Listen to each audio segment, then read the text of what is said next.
Okay, this is part 3. So now what we're going to do after we've got our lines on the back of our thing, and you need to do them on all. I don't have it on this one, so I'm going to mark that real quick and I'll be right back. Okay, now we have our lines on both, and the reason I say you'll have to have it on both is because you are going to end up having to use both sides of your hexagons. And so you're going to put them right sides together, okay?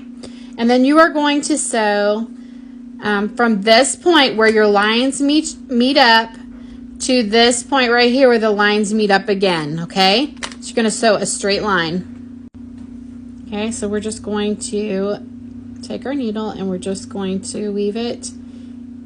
I call it weaving in the fabric. This is how I hand piece. And I'm hoping you guys can see this. I know it's kind of sideways.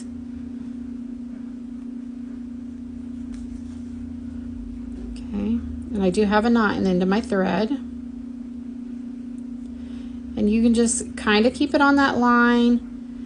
I kind of put, when I'm doing this hand stitching, and I've never said that before, I need to give a thing and just kind of talk about my hand stitching, but I kind of, instead of taking my needle and pushing it through, I am taking this thumb and this finger and I'm pushing it up onto the needle.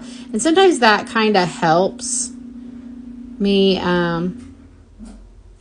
it just kind of helps me get my stitches just a little closer. And so now we're at that point where we need to stop because we're at our 1/4 inch.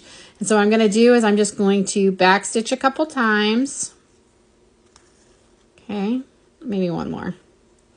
And you can take your thread through if you want and do it like that too to hold it just a little more secure.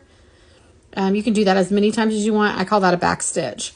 And so then we're just going to cut our thread off. Cut our thread here. Okay. And so we have sewed our line of 1/4 inch. You can see it on both sides. Whoops, you can see it on both sides. Okay. And so then we are going to open this up. I always push. I do not press. You guys all know that. I finger press.